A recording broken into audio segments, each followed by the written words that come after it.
Hello again YouTube, and welcome back to Just Get a Tesla. It is the Friday before Christmas. It's 9 in the morning, it's wet, and I've got a little bit of free time.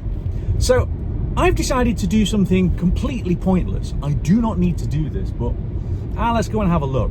I'm off to go and see one of the oldest superchargers in the country and ask, is there any point in it now? We're all now used to having supercharger sites with lots of stalls. I park on ones regularly that have got 12 stalls. I've seen 30 stalls. You get a lot of chargers at a lot of different locations. But way back in time, in like 2014, superchargers were put in a single pair. So you know how if you've got a V3 or V4 supercharger, they're not tied together.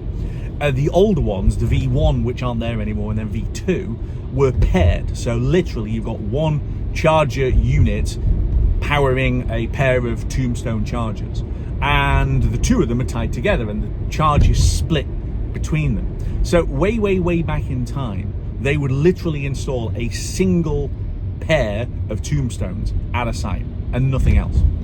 You still see these chargers dotted around here and there. So I'm going to the one at Tankersley, just north of Sheffield, but there's also one just off the M62 south of Leeds. There are a pair at Edinburgh Airport. I think Heathrow Airport has a pair somewhere buried.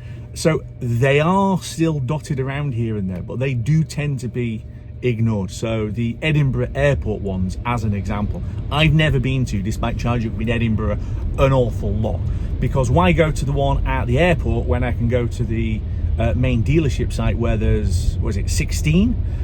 I don't need to go for the pair and the 16 faster chargers versus a pair of slower chargers. So I think these things are kind of forgotten, but I'm just curious because I've never been to one of these sites. And yeah, okay, so it's a Tesla supercharger, so I know what one of those is, but it's kind of oldie worldy and it's a bit of an experiment. So I've got the time and you're watching. Let's go and do it. So I have actually put this into my navigator and it is preheating the battery, although I'm not entirely sure there's a point because it's telling me at the moment there is a 10-minute wait time. I've never ever had to wait for a supercharger, and I've done almost 80 stops nearly in the year and a quarter or so that I've had this car, because I've done quite a lot of long trips. It means I use superchargers, so I've never had to queue. So I'm deliberately going to a site knowing there's going to be a queue, at least that's what it's telling me at the moment, just because I'm curious. What's it like going to one of these sites where there's only a pair of stalls? Is that what it's like driving, I don't know, the Polestar 2 that several of my friends have got, where you might turn up and there's a pair of supposedly rapid chargers that might give you, I don't know, 80 kilowatts. This, I believe, is a site that is 130 max. So if both are in use, and they both will be in use, then you're going to get 65 kilowatts. It's kind of slow and it's kind of old. I honestly don't quite see why these sites are still here. And that's why I want to go and have a look. Why is it still here? I have no idea how many cars are going to be sat queuing. Again, I don't need to charge. I'm curious.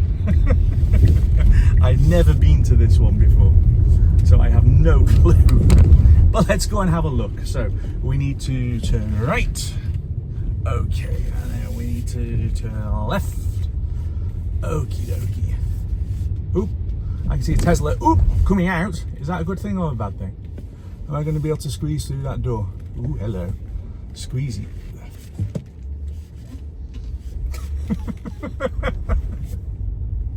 That doesn't help.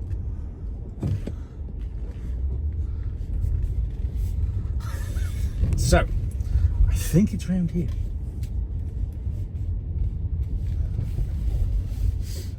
Oh yes.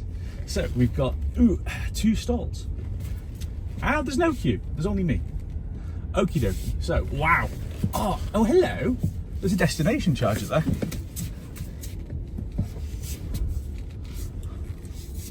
Is that one working?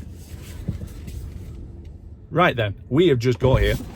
So, as you can see, it's still mega windy. So, what have we got?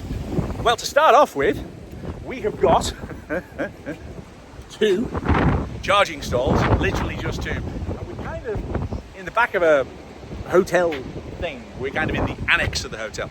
But while we're waiting, oh yes, we have got a destination charger, which may or may not be working. One way to find out. It's just clicked and it's going green. So, this wind. Ah, yes. So, we are getting 4 kilowatts. Is that all? 5. Come on. This should give me 11. 6, 7. Keep going. Keep going. 7. Any beats on that? Okay, well, we're getting 7 kilowatts, which, while I'm sat waiting, actually is decent. But this is weird. I mean, why have you got this little site with 2 stalls? What's the point? I mean, genuinely, what is the point? You come here just off the motorway. So this is, I don't know, 2-3 minutes off the M1 motorway. It's also just off a roundabout for one of the main Transpennine routes as well. So quite a bit of traffic. And they did a deal with a hotel to stick 2 superchargers in its annex car park. And that's how Tesla were in the early days. They all put these destination chargers in like I'm on now, and that gives you some power. But there was this thing about, let's put chargers into places where people might go past. And if you think about it, that's still the case now with a lot of non-Tesla chargers. So you had Ecotricity, who were putting chargers in IKEA, and they became very, very, very popular because you'd have one charger at an IKEA, somebody would turn up, plug their car into a so-called rapid charger, getting 45 kilowatts max, and then they'd go around IKEA and they'd do their shopping. So all of the time that they're in IKEA, that charger is completely tied up. Similarly, you get rapids at McDonald's sites and things like that. And okay, it's quite useful in that there's a car park and there's power and that's a place to put it. But those are the kind of places where you shouldn't really be putting rapid chargers at all. You should be putting in destination chargers, slower chargers. Put in 11 kilowatt chargers if you've got a car which, like mine, can take 11 kilowatts. This is only giving me 7, but 7's better than nothing. But that's the kind of power that you need. You don't need to be putting, 50 kilowatt, 100 kilowatt chargers in next to somewhere where realistically you need to be sat there for longer if you're eating than you would need to be on the charger. It's just going to tie them up more. Well, I found out why I'm only getting 7 kilowatts, because it's 32 amp. So this is obviously an old wall connector. The ones that I've used elsewhere, and I don't have one, but the ones that I've used elsewhere give you 11 kilowatts. So the one in Macduff that I've done on a couple of videos, that will give me 11 kilowatts plugged in. But if this is only 32 amp, then that would explain it. Right, I need to do a nice clickbaity thumbnail. So something like, or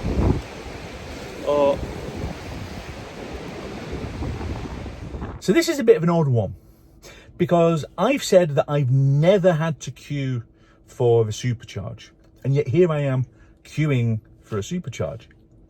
But I don't need to supercharge, and I'm not sat waiting to charge. I am charging. I'm getting 7 kilowatts on the destination charger. So does this count as queuing for charging or not, when I don't actually need the supercharger and I'm videoing and I'm actually charging while I'm doing it? I think we'll count it as a voluntary queue, because it kind of is. I am kind of sat here, but I'm sat here talking to you nice people, and you're thinking, why on earth is he still talking to us? Well, I'm doing it because allegedly this is what having an EV is. It's sitting, waiting, in a long queue. And in this case, waiting in a long queue for superchargers, which are not particularly quick. So that is a 130 kilowatt maximum speed pair of chargers, and I'm only going to get 65 when I plug into it. So it's not going to be quick if I plug into it. So why on earth would I be doing it? I keep being told on video comments that every single trip I have to queue to charge, even though on every video it shows me that I don't have to queue to charge. I'm told I have to charge for 60 to 90 minutes every couple of hours, which when you think about it isn't just mad, it's insane. It's not backed up by the video they're watching that they're commenting on, and yet they keep saying it. So allegedly, this, me sitting here posing in my car, is what I should be doing all the time. But this is the first time it's ever happened, and I'm literally doing it to make a video to point out that this doesn't happen.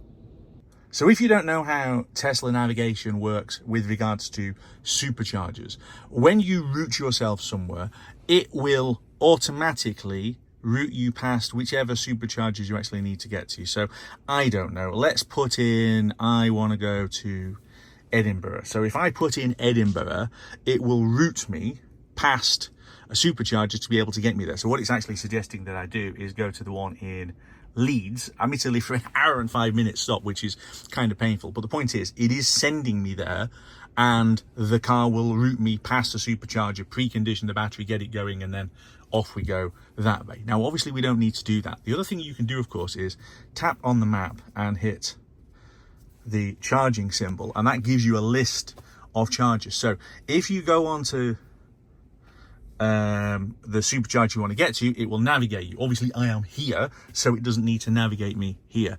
The other thing, of course, you can do is, can you see the little clock symbol? That's showing me that I'm going to have to queue. But if I tap on it, you basically get this. So it tells you how long you're going to queue, or that you're not going to queue, because what it's going to do is route you normally to a different charger. So there's plenty of superchargers. So unless you're on absolute fumes, there is no reason to actually be going to a site like this where you've still got a load of people. It will route you away. But look, it's telling me there's 2 stalls and they're both full. So you know before you get there what it's going to be like. And that isn't the case with any other charger network. And this is the whole point with Tesla, because I can now go and look at, let's tap on the map. Let's go and look at another site. First of all, let's put north up, because that's going to help. Zoom all the way back out. Let's stick on, so look, up here there's a 9. Can you see that? That is Ferrybridge. So that's telling me at Ferrybridge there are 9 stalls available out of 12. So again, you do not need to queue for a supercharger. It will route you to one where there is space, and look, there is space, 9 available out of 12. Or we can go to the one over here in Leeds, the Leeds one, 3 available out of 8. And again, it even shows you a little graph in terms of how busy it's expected to be. Let's go and pick another one.